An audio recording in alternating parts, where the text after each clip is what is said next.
सवाल पढ़ेंगे और उसकी एक एक एंट्री देंगे। तो पहले लिखा हुआ है यहाँ पर राजेश जगदीश, तो पूंजी है, तो उसकी एंट्री हमने पूंजी खाता बनाया है तो पूंजी खाते में, और नहीं बनाया तो आर्थिक चिट्ठे में। लेकिन सवाल में सामान्य अनामत है, लाभ हानि खाता है, इसलिए हमें यहाँ पर पुनः पूंजी खाता अलग से बनाना पड़ेगा, क्योंकि इसका भी बंटवारा करना है। इससे पहले के सवाल में आया नहीं था तो बंटवारा किया नहीं था, बंटवारा इसलिए पूंजी खाता नहीं बनाया था, लेकिन अब बनाना पड़ेगा। तो ये पूंजी खाता, पहले तो हम पूंजी की एंट्री देंगे। ये उधार पक्ष है तो पूंजी में आएगा जमा बाजू। तो यहाँ पर लिखेंगे शेष आगे लाए। राजेश की पूंजी है 1,40,000 और जगदीश की पूंजी है 60,000। उसके बाद सामान्य अनामत, तो कल देखा था सामान्य अनामत का क्या होगा, बंटवारा कौन से अनुपात में, पुराने अनुपात। तो यहाँ पर सामान्य अनामत बराबर है कौन से अनुपात में, तो यहाँ पर मैं गणना दर्शा रही हूँ, यहाँ पर लिख रही हूँ सामान्य अनामत है सवाल में 10,000 और उसका बंटवारा होगा 3 और 2 में। तो 10,000 गुणा 3 भाग 5, 5 इन दोनों का टोटल, तो 5 दूनी 10, इसको मिले 6,000, तो इसको ऑब्वियसली 4,000 ही मिलेंगे। फिर भी हम गणना कर लेंगे, 10,000 गुणा 2 भाग 5, 2 दूनी 4, तो इसको मिले 2,000, 6,000, इसको मिले 4,000 सामान्य अनामत। तो राजेश के खाते में हम लिखेंगे 6,000 और जगदीश के खाते में लिखेंगे 4,000। उसके बाद सवाल में लाभ हानि खाता, यह लाभ हानि खाता उधार बाजू, ये जमा पक्ष, पूंजी खाते लिखा है मतलब ये लाभ है, और अगर संपत्ति बाजू लिखा होता तो दायित्व, हानि होती, पर यहाँ पर लिखा है तो ये क्या है, लाभ। ठीक है, तो इसका बंटवारा हम जमा बाजू ही देंगे। और दूसरी बात, यहाँ पर उधार है, एग्जाम्पल पूंजी दायित्व पक्ष, मतलब समझने के लिए ये उधार बाजू है, तो आपको पूंजी में कहाँ देना है, जमा बाजू। और यहाँ पर जमा बाजू है कुछ भी बांटने वाली चीज है, जैसे विज्ञापन संशोधन है, लाभ हानि खाता लिखा हुआ है, खर्च कोई खाता लिखा हुआ है, तो यहाँ पर जो लिखा है जमा पक्ष में, तो आपको पूंजी खाते में कहाँ देना है, उधार में, और जो उधार है तो वो कहाँ देना है, जमा। ठीक है, तो उधार है तो हम कहाँ देंगे, जमा। इसका मतलब क्या हुआ, लाभ हानि खाते की जमा शेष है। इससे पहले सवाल में लाभ हानि खाते की उधार शेष आई थी। अब उसको भी बांटना पड़ेगा, लाभ हानि खाता 15,000 है,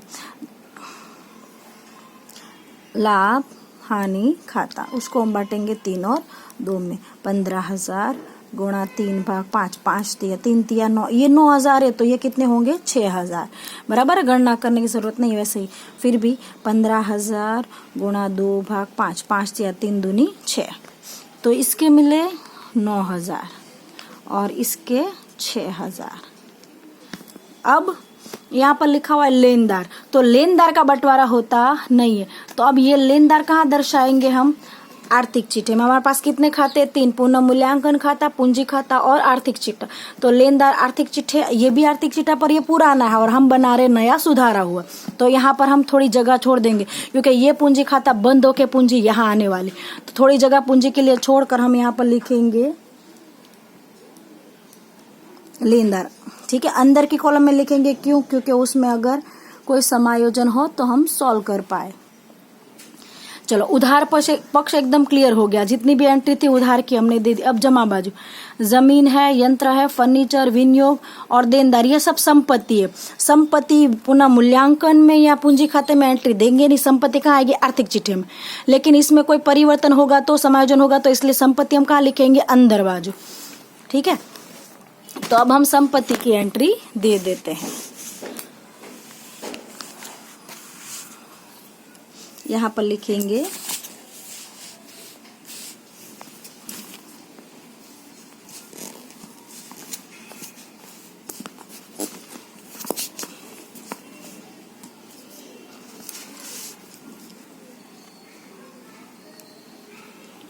जमीन मकान, उसके है लाख रुपए। उसके बाद एक लाइन छोड़ेंगे, समायोजन हो तो इसलिए। यंत्र है, यंत्र के है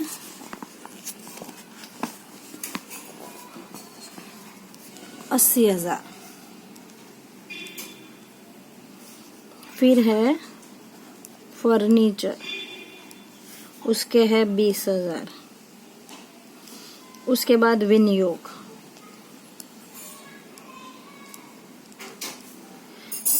उसके है 30,000। अब बोर्ड के जितना मजा नहीं आएगा क्योंकि मैं लिख लिख कर आपको समझा रही हूँ। कंप्यूटर या सीसी ये पीपीटी या एक्स रिकॉर्डर से मैं ये वीडियो नहीं बना रही हूँ, खुद हाथ से लिखकर बना रही हूँ ताकि आपको आज जल्दी से समझ में आए। कंप्यूटर सिस्टम से नहीं बना रही हूँ। यहाँ पर हर एक एंट्री पढ़ पढ़ के मैं आपको समझा रही हूँ। जो बोर्ड पे करते वही पर, बात यही है कि यहाँ पर आपके सामने बुक्स है और स्कूल में होता है आपके सामने बोर्ड। वही सिस्टम से आपको समझा रही हूँ, इसी तरह से आपको घर पे प्रैक्टिस करनी है, ठीक है। तो यहाँ पर एक हाथ से फोन पकड़ा हुआ है मैंने, तो थोड़ी मिस्टेक होगी तो वो आपको थोड़ा इग्नोर करना है, ठीक है। तो ये मैंने विनियोग की कीमत लिख दी। अब यहाँ पर है देनदार। तो देनदार मैंने आपको बताया हुआ था कि हमें अंदर की कॉलम में जो उसकी मूल कीमत है वो दर्शानी है 60,000। इसको अभी देखना नहीं है, ठीक है। और ये हम गणना के समय ध्यान में रखेंगे, डूबत उड़ाना मत। अभी 3 लाइन छोड़कर मैं लिख रही हूँ स्टॉक। स्टॉक है 23,000। और रोकड़ शेष में ज्यादातर समायोजन नहीं होता है, इसलिए रोकड़ शेष वैसे की वैसे बाहर लिख देंगे। रोकड़ शेष वो लिख रहे हैं हम बाहर 10,000, ठीक है। इस तरह से खाता हो जाएगा। अब हमने क्या किया, सवाल की एक एक एंट्री दे दी। समायोजन ये हमने पढ़ चुके हैं। नए अनुपात की हमें कोई जरूरत नहीं है, हम समायोजन में आगे बढ़ेंगे। जमीन मकान की कीमत में 20% से बढ़ाइए। तो जमीन मकान की कीमत में वृद्धि करनी, हम क्या करेंगे, समायोजन दिया है तो प्लस, वृद्धि मतलब प्लस। कितना प्रतिशत, 20%। 1 लाख के 20% होते हैं 20,000। बाहर आए 1,20,000। अब जानते हैं प्लस की दिशा सेम, जमा बाजू प्लस हुआ है तो एंट्री पुनः मूल्यांकन में कहाँ आएगी, जमा बाजू। क्या लिखेंगे, जमीन मकान का खाता।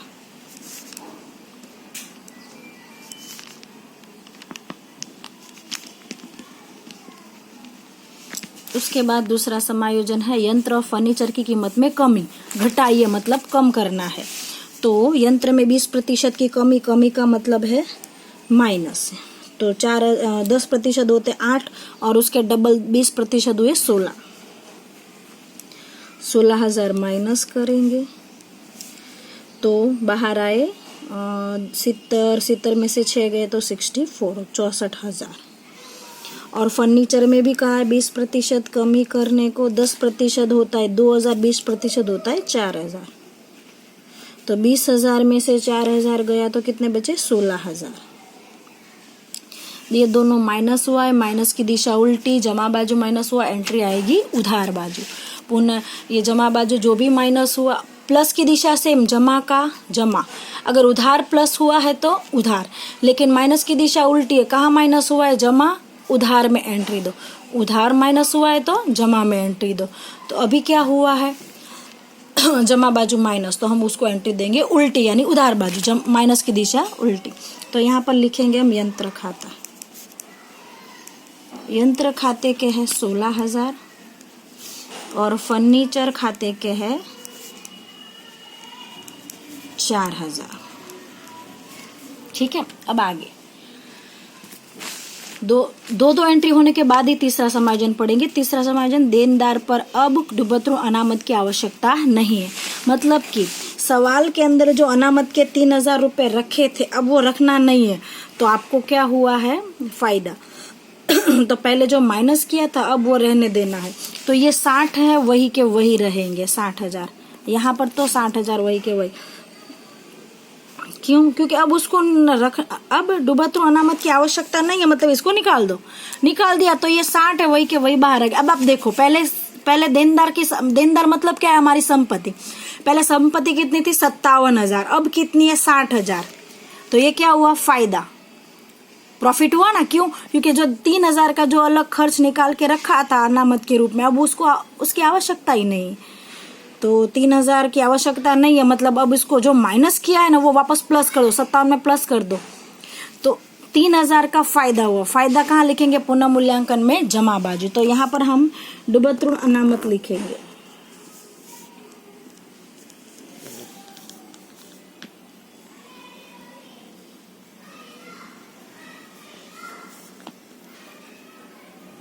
$3,000 बराबर 2 एंट्री हुई ना, एक यहाँ पर 57 के अंदर प्लस हो गया और एक यहाँ पर डूबत ऋण अनामत के 3,000। उसके बाद स्टॉक में 3,000 के मरम्मत खर्च की आवश्यकता है। स्टॉक में 3,000 खर्च की आवश्यकता है, मतलब क्या करना है? माइनस। यहाँ पर लिखेंगे मरम्मत खर्च 3,000, तो बाहर आए 20,000। माइनस की दिशा उल्टी कहाँ जाएगा? उधार बाजू। यहाँ पर लिखेंगे स्टॉक का खाता 3,000। लेनदार में से 500 अब चुकाने नहीं पड़ेंगे, जिसका लेखा करना बाकी। लेनदार को 5,000 चुकाने नहीं है, तो क्या हुआ? फायदा। 5,000 अब चुकाने नहीं है, ठीक है। लेनदार को 5,000 चुकाने नहीं है तो वृद्धि हुई। ये हो गए लाख। अच्छा, एक मिस्टेक हुई है। लेनदार को 5,000 चुकाने नहीं है, मतलब आपके लेनदार कितने? 95,000। उसमें से 5,000 चुकाना नहीं है, तो वो कम हो जाएगा ना। चुकाना नहीं है मतलब 5,000, जो आपके 95,000 लेनदार है उसमें से एक 5,000 का हुआ और एक 90,000 का हुआ। तो इस 5,000 वालों को चुकाना ही नहीं है पैसा। तो अब आपके लेनदार कितने हुए? 90। नहीं चुकाना मतलब क्या करना है? माइनस, तो कमी। तो आपके लेनदार अब हुए 90,000, ठीक है। लेनदार को अब चुकाना नहीं है, बराबर। माइनस की दिशा उल्टी। देखो आपका दायित्व कम हो गया। 95 में से दायित्व कितना हो गया? 90,000। फायदा हुआ। कहाँ आएगा? जमा बाजू। यहाँ पर लिखेंगे हम लेनदार का खाता 5,000। अब आगे समायोजन। चुकाना बाकी खर्च 6,000, अप्राप्य आय 8,000 है। जो खर्च चुकाना बाकी है वो खर्च है आपका, बराबर। और अप्राप्य आय है वो लाभ है आपका। जो खर्च है वो दायित्व होगा और लाभ है वो संपत्ति होगी। तो हम यहाँ पर लिखेंगे चुकाना शेष खर्च। कितना है सवाल में? 6,000। और क्या लिखा हुआ है यहाँ पर? अप्राप्य आय। आय मतलब संपत्ति।